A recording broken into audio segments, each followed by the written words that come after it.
I've observed a lot of angry men end up in trouble, especially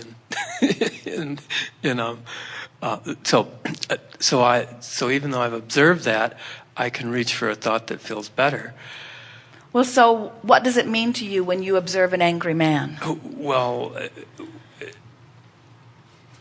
somebody that's has strong desire and a lot of resistance. Well, you know what it means to us? Someone who has strong desire and is now moving in the right direction. Because right before that anger, he felt powerless. We're not kidding you. In other words, it is very unusual. Someone has to really have your attention. In other words, if you're frustrated or hopeful, if you're hopeful and joyful, an angry person won't even draw you in. If you're frustrated and overwhelmed, you can be drawn in by an angry person. And if you stay there long enough, you can begin to activate that anger within you. But the majority of people who are right now in anger are being called upstream from a place of powerlessness. We're not kidding you. So when you see someone anger, look at them and think, I'm glad for you, because you feel better than you felt a little bit before. We're not kidding. I'm Those anger management seminars right.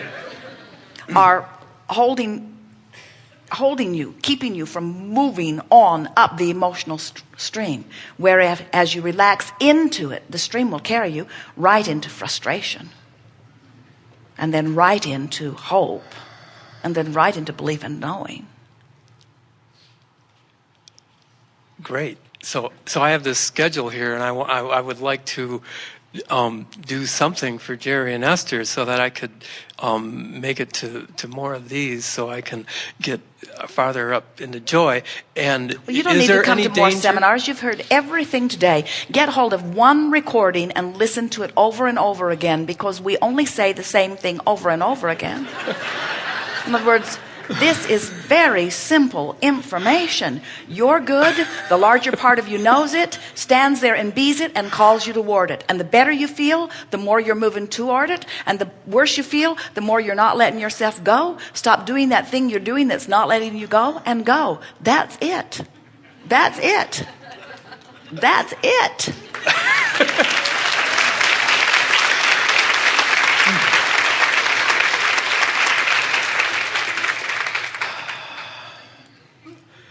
So I'm doing it now. A bit, but not so much. All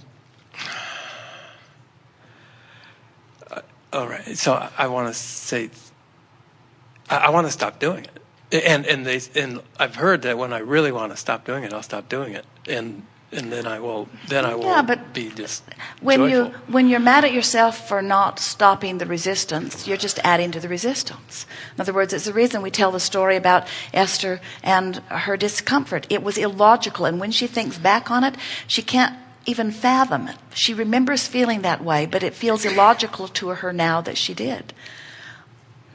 But when you are tired or overwhelmed, and then you see something that is the opposite of what you want, it's easy to get swept up into that. The question is, what do I do now? And we want to free all of you from a feeling of guilt about ever being someplace you don't want to be, because you can get anywhere you want to be from wherever you are. So just be easier about it. You know, for a while we called this the science of deliberate creation, and it made you all too aware of your thoughts. You worried too much about every thought. And the reason that we began calling it the art of allowing is because we want you to understand that it's just natural for things to go well for you. And the more you relax, people talk about surrendering, and people worry about that word as if surrendering means surrendering to the consequences of what I don't want rather than fighting for what I do want. And we say when you surrender or when you relax, you naturally go with the flow. But in order for you to do that willingly, you have to understand a few things. You have to understand first that you are source energy in a physical body. And you have to understand that the larger part of you, even though you can't perceive it as readily from your physical format, you do such a good job of interpreting vibration with your physical interpreters that you call this a reality, and you don't think that non-physical is a reality. This is physical stuff, and we help you as we say this is physical stuff and that's non-physical stuff. But let's tell it like it really is. This is just leading edge vibration, and non-physical is right there with you. In other words, let us tell you the story in the big picture. So here you are, non-physical energy, and you are magnificent and non-resistant. You project yourself into a physical environment where you are introduced to some resistance which causes you to ask for still more in this leading edge environment. The non-physical part of you immediately followed that rocket of desire, and so the non-physical part of you became more. And now there is this ever so slight gap of you now getting up to speed with what you and your inner being have caused you to become. Get a picture of that. So now imagine that before you got here, that there were generations of people having those experiences that were creating a mass consciousness vibrational escrow. Future experiences will benefit from what you all are asking for. So now imagine this non-physical energy that's now getting ready to come forth into a physical body. Where's he? He's on that leading edge. In other words, he's that source energy that went with you, saw your contrast, saw your rocket of desire, and went with it. Don't you ever wonder why the new ones that are born know how to run the computer?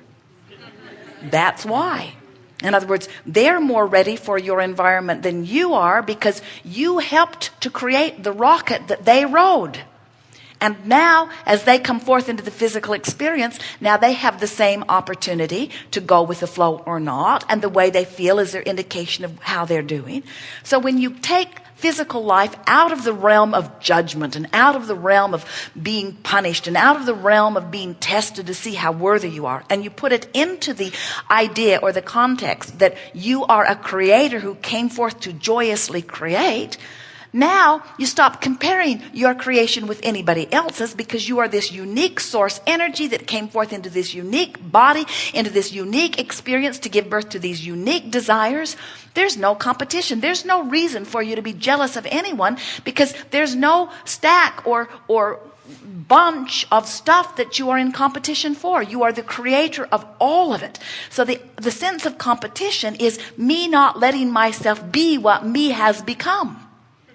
You can't hold back from that which life causes you to become. And that's why we wouldn't call it jealousy. We would call it temporary awareness that I'm not letting myself go to where the larger part of me is already gone. That Very sounds good. great. It is great. Very Thank good. you. Yes, indeed.